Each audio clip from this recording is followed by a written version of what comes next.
You know what I find interesting in that conversation, not to fall into a comparison mindset here, having no kids, me having one kid and an old father, and to be judgmental in any way about that. One key for us women, obviously, seems to be investing in some sort of self-identity, no matter if you are a mother or not. But if you do that, you pave the way to more sovereignty and autonomy in the future. Welcome to the Lilith podcast. I am Caroline Muriel, your host, and invite you to join me to explore what sovereignty means for us as modern women, just like you and me. The Lilith Myth is a story of a woman who stepped into her sovereignty and freedom. In the first season of the Lilith podcast, I have in-depth conversations with business anthropologist Lilith Wacker about the money truth of women. You will learn a lot about yourself, about your conscious and unconscious money behaviors, and hopefully it'll be worthwhile listening for you. Lilith and I talk about how does our reality and money truth reflect in our everyday life, but also what does it cost us in terms of the future to do what we're doing today and the choices we make. Last time we discussed about the UN Women Calculator, and we found out, because we have very different realities, that we have got also different numbers in the outcome of how much time we actually spend into things like unpaid care work and other tasks we're performing that are not being paid. I do not have kids and I don't have anybody else to care of. So at the moment, I have 5 years. Lilith, you are having 13 years at the moment. Has it always been 13 years, or how do you make sense of those 13 years for yourself? Yeah, thanks for having me back. Hello, everybody. Yeah, those 13 years. I think when my child was younger, I didn't have 13 years because my life context was like completely different. So I think I had less because I was a freelancer, and if we are thinking in our logic of the three needs of securing survival, building self-identity, and engaging in social relations, I had a phase when my child was a toddler where I was building my own identity very much through a freelancing career. And my partner, he would be doing the majority of the child rearing. So he did take over the unpaid care work, Yes, while yes. you could build more your self-identity as a freelancer. And now you have just organized yourself differently, and therefore that number has shifted. So it's not set in stone, even if any listener has done that UN Women calculator. It does not mean that this is the number you will end up with.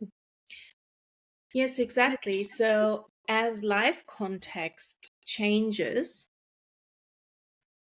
you also, when we talk about sovereignty and autonomy, you also potentially have the opportunity to change something in your life. And if you find that you have little kids and are a stay-at-home mom and engage a lot in social relations, you might be paying the price of your building self-identity and therefore also securing survival because you are performing a lot of unpaid care work.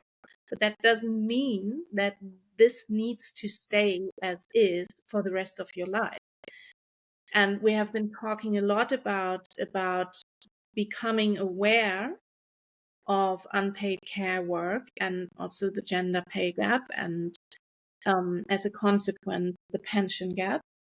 And also that very little women who perform a lot of unpaid care work feel affected by the pension gap in the future. because we just really enjoy having social relations.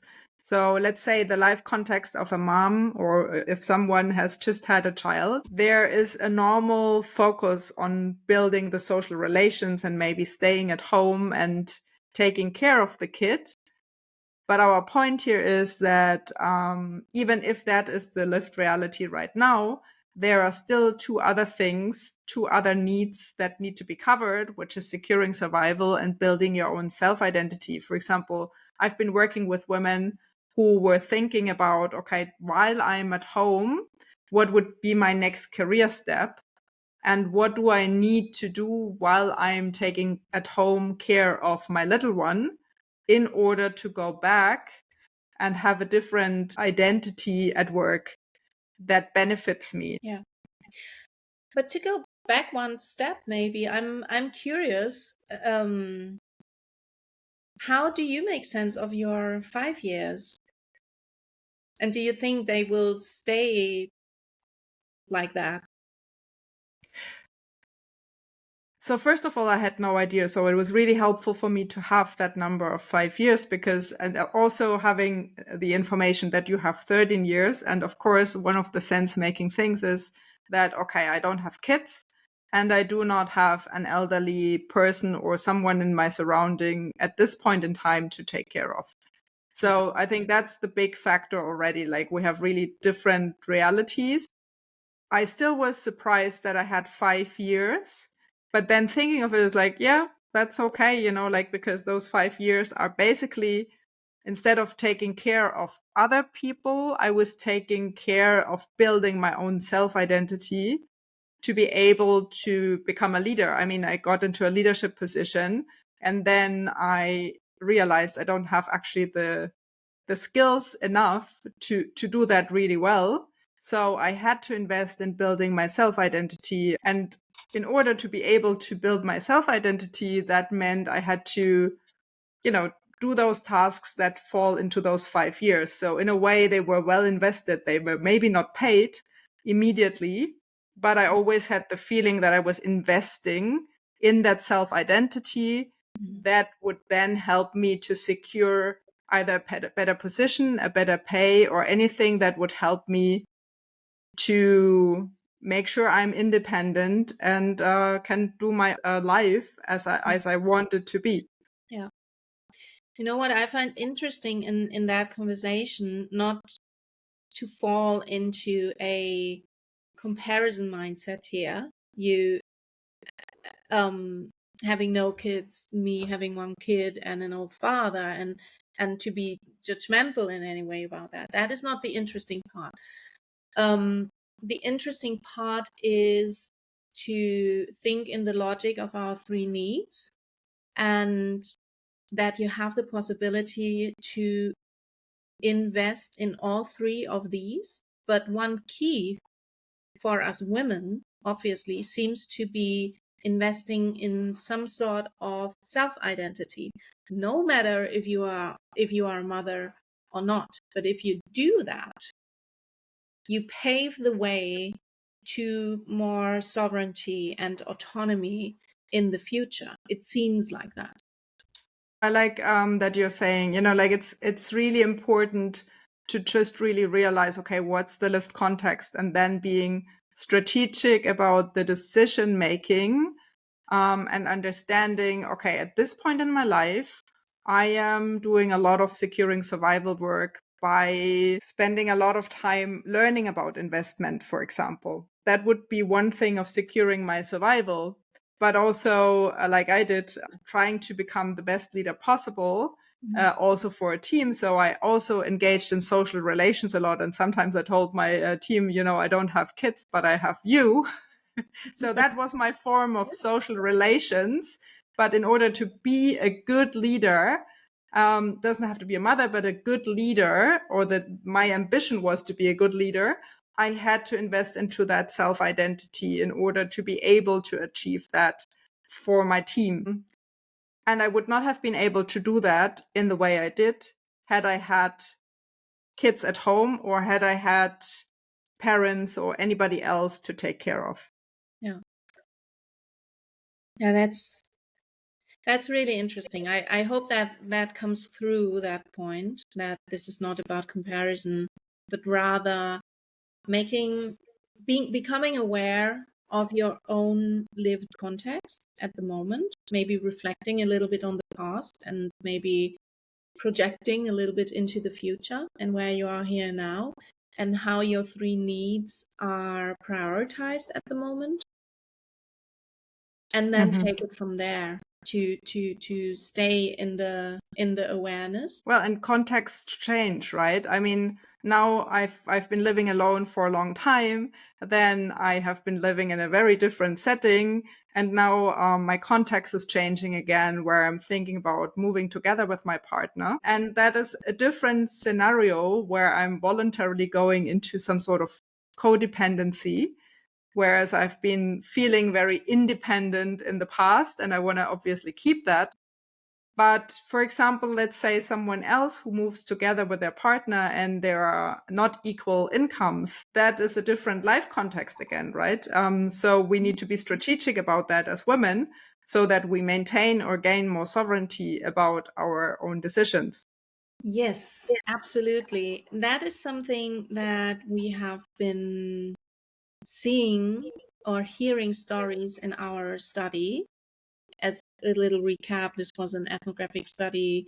We talked to women in Austria, Switzerland, and Germany, 18 women, about what money means to them. And this was a quite important, let's say, point in life of people when they move together.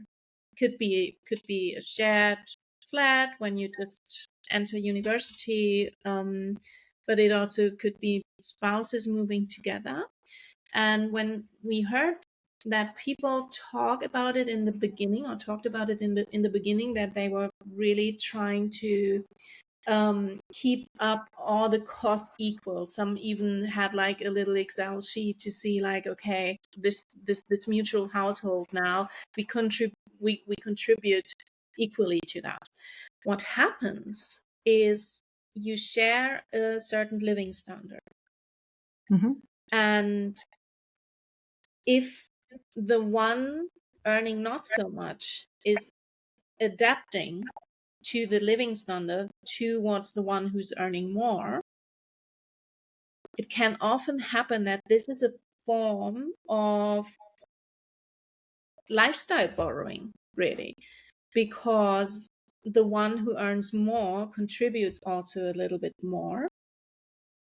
And that means that you face some sort of codependency, financial codependency, if you don't keep it completely separated. And reality is, yes, in the beginning, many people try to keep hold of their expenses and everything, and many people might be even keeping that and are very aware that this is important. But we also know that there are people who don't do that because, like, monthly financials become somewhat automized. You know roughly what your expenses are, and then it can happen that if you move out again, that you would have to reduce your living standard in comparison to previously, because your salary was not like equal. And then you have like the feeling of you are decreasing your living standard.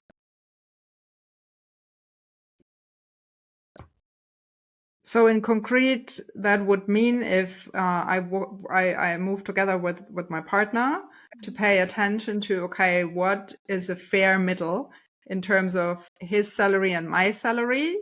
Doesn't matter who earns more or less. It's just, okay, can we both like create our lifestyle in a way that we both could maintain that lifestyle even if we decided to part ways? Because otherwise one would kind of like get maybe used to a higher living standard Mm-hmm. that alone one of us couldn't maintain. So Yeah. being aware of that, because we've also heard that women don't like to borrow. Mm-hmm. So maybe just to be aware that even if we don't borrow money from loved ones, we borrow maybe the lifestyle from our partner by thinking, okay, there's more income, we can afford a bigger Yeah, lifestyle. yeah. But is it possible to maintain that lifestyle moving into the future, even if their relationship would not exist in the future? Yes, exactly. And therefore, in an ideal world, there would be no gender pay gap. In an Hmm. ideal world, we or in a theoretical world, to avoid those kind of problems, everyone should like earn the same thing because you are entering the same lifestyle and have the freedom and autonomy to move out again, if you wanted to. That is Yeah, that is that is like the big life scenario number one, because people are moving in and out all the time, right? yeah. The second is when you live together as a family, and again you don't have an equal salary, and one of the adults earn more than the other. We have been seeing in the study, like in most cases, there was this shared bank account. Everything is being deducted proportionally to the income from that, and that has been being perceived as fair. But the contribution to the pension has been deducted by the individual account. Hmm. So that has been often perceived as fair, even though in that case mothers of children would most often do more of the unpaid care work. And that Okay, let's unpack that a bit, because I think that's kind of like making some knots maybe sometimes in my brain too.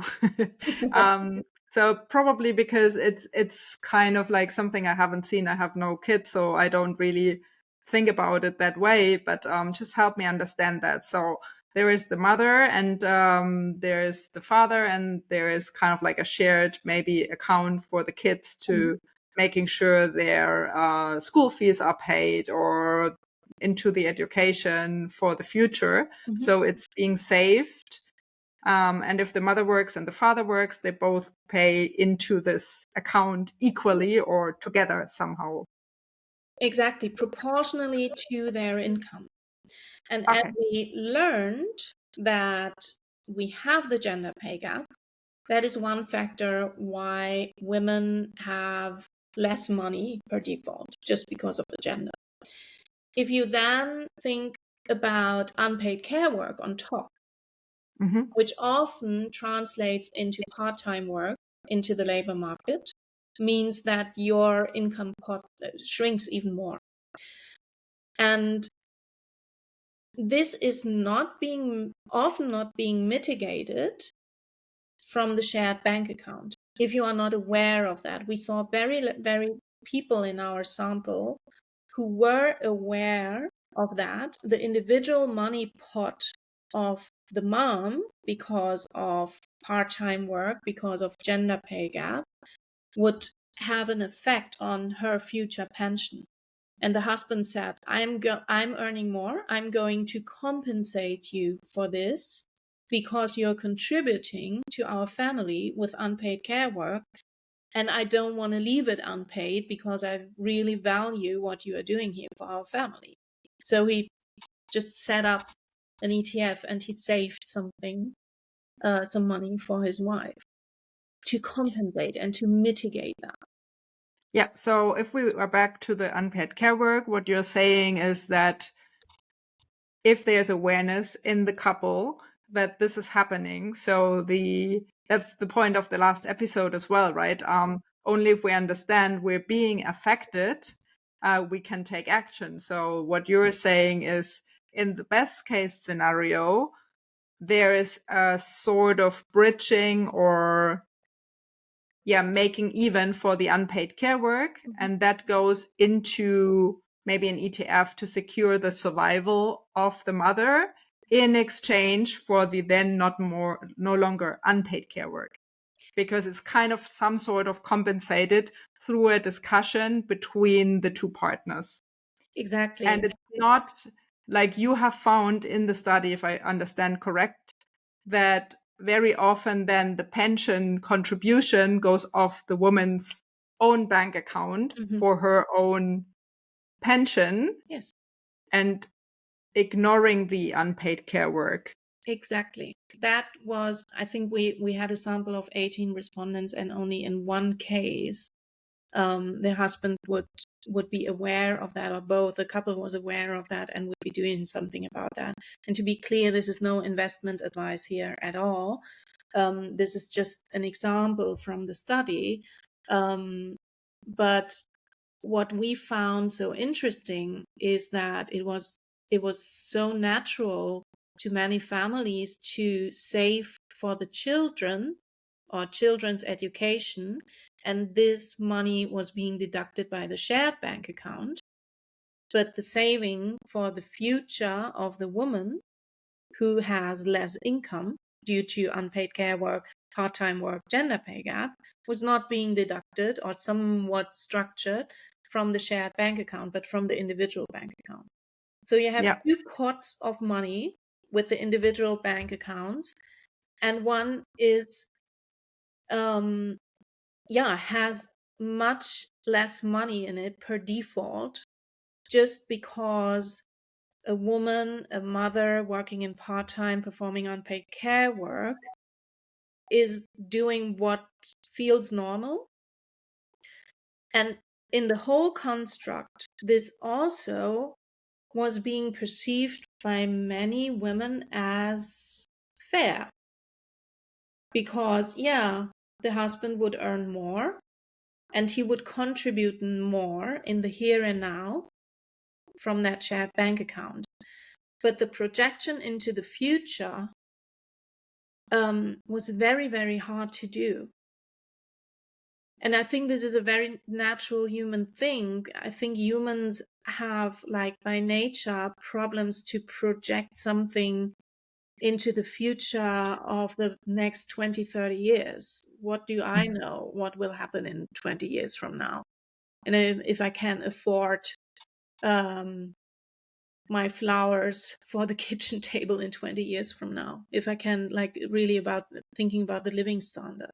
This is very, very, very hard to imagine. One indicator where you can get into the awareness is ask yourself the question from which bank account your pension contribution is being deducted. And if it's individual, and if you are performing over proportionally more unpaid care work and work part-time, it is pretty obvious that you are affected in the future.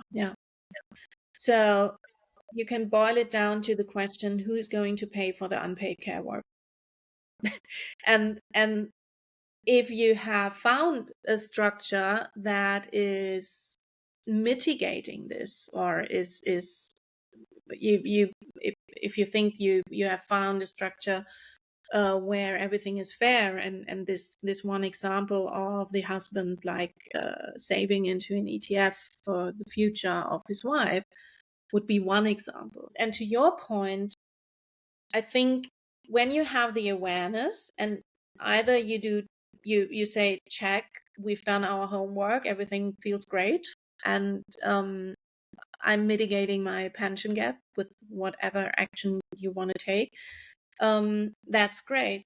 If not, I think what people have to do, or have been doing, is starting a conversation with your social relations and loved ones about that, and B, coming back to our first point, thinking about your need of building self-identity and getting into ideas what you can do in order to fill your future securing survival pot. Maybe it is a coaching, maybe it is a further education, maybe it is changing from part-time to full-time, or adding some extra hours. There are so many possibilities to become active, but if you aren't aware that you are affected, most people will enter this unfortunate surprise later in life in form of a pension gap. Yeah, I did my investing in self-identity out of pressure, having to do something, but definitely not because it was a very conscious decision about my securing survival in the long term. It was more short-term survival thing, if I am honest. And at the same time, now that I know that I have to find a balance, or I want to find a balance between securing survival, building my self-identity, but not ignoring social relations, as my life context changes from living alone, living in a partnership under the same roof, it's a change in my context. So I need to reevaluate, how is that change going to affect the distribution of those three needs that we have in our workbook. If you don't have the workbook yet, get it on lilithpodcast.com, download it, and do the evaluation for yourself, because like that, you will really know what it looks like for you. And if you change your life context, then do it again. And also the UN Women Calculator, do it again, because those are the moments where things are shifting. The risk is that we keep on doing what we have been doing, but the life context has changed, and maybe we need to make adjustments. Yeah. I think this is a lot of prevention that we are talking about here. Be aware that life happens and that your context can change. And if you are forced to build in your self identity because securing survival is endangered, and because maybe in the social relations, maybe there was a separation or something like that, you have to move out of whatever reason, and have to change your life context. It's really being prepared, being aware, and prevent for the worst case by at the same time hoping that this won't happen. Yeah.